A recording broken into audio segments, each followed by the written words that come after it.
Kopilot maskapai asal Malaysia berinisial MS ditangkap petugas Bea Cukai Bandara Internasional Soekarno-Hatta. Setelah kedapatan membawa puluhan ribu butir narkotika, jenis MDMA dan sabu saat tiba di Bandara Soekarno-Hatta dari Kuala Lumpur.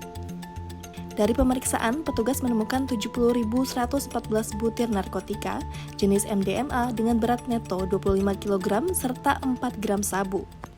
Upaya penyelundupan narkotika jenis MDMA atau ekstasi sebanyak 14 bungkus. Hasilnya adalah kurang lebih sekitar 70.114 butir dengan berat neto sekitar 25,19 kg dan 4 gram bruto methamphetamine atau sabu-sabu. Penangkapan bermula dari koper mencurigakan serta laporan intelijen soal gerak-gerik MS. Dalam tayangan CCTV tampak MS bawa 2 koper yang kemudian koper berwarna abu-abu dicurigai dan diperiksa petugas. Usai dibuka, petugas menemukan sebanyak 70.114 butir narkotika jenis MDMA serta 4 gram jenis sabu dengan total berat neto 25 kg.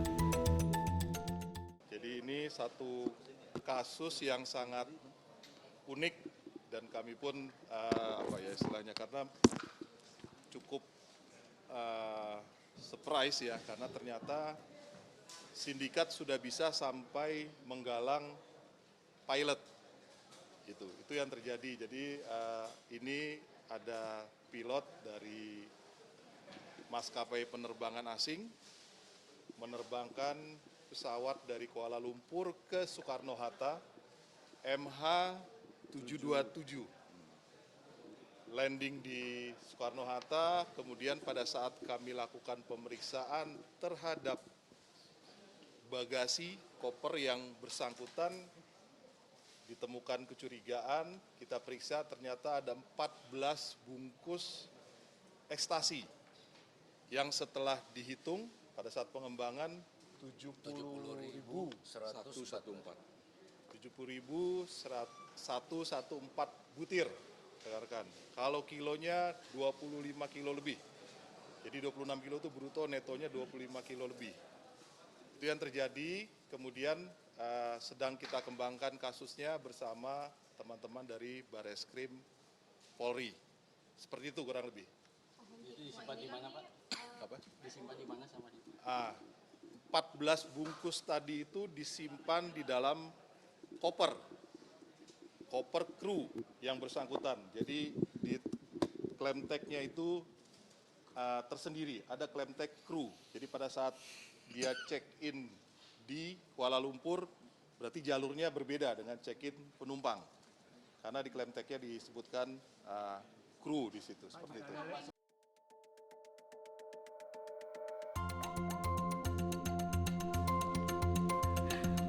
Selain puluhan ribu butir narkotika, petugas temukan botol kecil berisi urin yang diduga untuk palsukan hasil tes urin. Dari hasil pemeriksaan Bareskrim, hasil tes urin MS dinyatakan positif narkotika. Bareskrim Polri bilang bahwa MS telah 3 kali bawa narkotika ke Indonesia.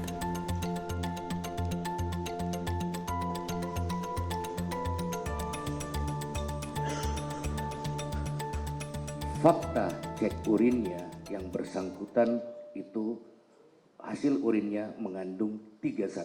Yang pertama MDMA, yang kedua adalah metamfetamin, yang ketiga adalah kokain. Itu jelas. Itu dari Dokes yang melakukan pemeriksaan cek urin. Itu yang pertama. Yang kedua, apakah yang bersangkutan ada indikasi terlibat dalam jaringan internasional? Dugaannya iya. Itu dugaannya. Karena dari hasil interogasi kami, dari hasil BAP kami terhadap tersangka, disampaikan bahwa 3 kali yang bersangkutan membawa barang haram ini ke Indonesia. 2 kali di Jakarta, 1 kali di daerah lain. Dan itu tidak tertutup kemungkinan akan bertambah lagi. Jadi kami mohon, kami diberi waktu untuk melakukan penyelidikan mendalam terkait dengan suspek ini. Apakah dia masuk dalam jaringan? Dugaannya Iya, dan merupakan jaringan internasional. Apakah dia pengedar? Jelas, dia pengedar. Karena apa? Kami persangkakan tersangka dengan pasal 113 ayat 2, Junto 114 ayat 2, Junto 132 ayat 1, subsidiar pasal 609 ayat 2. Berarti sangat berat apa yang dia lakukan, kegiatan tindak pidana narkotika yang dilakukan oleh tersangka untuk case ini. Terkait dengan yang lain-lainnya, ya kami mencoba terus tidak berhenti untuk melakukan penyelidikan dan menangkap jaringan ini untuk bisa menghapuskan jaringan internasional yang membawa barang haram ini masuk ke Indonesia. Demikian, terima kasih. Kepala Kantor Bea Cukai Bandara Soekarno-Hatta bilang modus yang dilakukan MS untuk selundupkan narkotika yaitu lewat jalur khusus pilot dan kru pesawat. Yang dilakukan Bea dan Cukai itu prinsipnya sama, baik kru atau penumpang. Tapi, ini saya garis bawahi, tapi secara internasional kru itu dianggap low risk.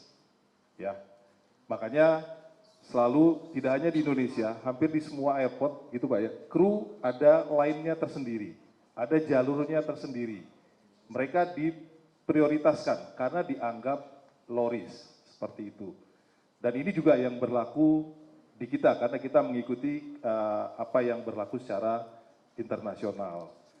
Nah, mungkin karena merasa low risk yang bersangkutan, merasa selama ini tidak pernah terlihat diperiksa, gitu ya. Selama ini terlihat lancar-lancar saja, sehingga dia berani untuk memasukkan barang ini. Jadi sindikat itu pasti akan mengukur, oh mana yang sering diperiksa, mana yang tidak pernah diperiksa, sehingga jalur melalui pilot ini dianggap lebih aman. Nah, itu berangkat dari situ dulu teman-teman. Nah, kalau terkait dengan tadi, ini kan pengembangan ya, pengakuan tersangka sudah pernah, itu pun nanti akan kita dalami seperti apa. Kasus tersebut kemudian ditangani oleh Diptib Narkoba Bareskrim Polri. Polisi masih mendalami kemungkinan keterlibatan MS dalam jaringan narkotika internasional, termasuk mencari pihak lain yang diduga terlibat. MS kini telah ditetapkan sebagai tersangka dan ditahan. Berupaya untuk seoptimal mungkin untuk mengembangkan ini. Terkait dengan penyidikan, mohon izin kami laporkan, kami sudah melakukan gelar perkara kemarin, di mana jelas berdasarkan hasil pengecekan laboratorium forensik sementara 14 bungkus pil dengan berbagai label, di sini ada beberapa label, ada Louis Vuitton, ada Rolls Royce, ada Tesca dan macam-macam, itu jelas mengandung positif MDMA. Dan satu bungkus kecil juga mengandung positif metamfetamin. Yang kedua, jelas terbukti bahwa tersangka melakukan tindak pidana narkotika. Untuk itu, kepada saudara MSO, kita tetapkan menjadi tersangka.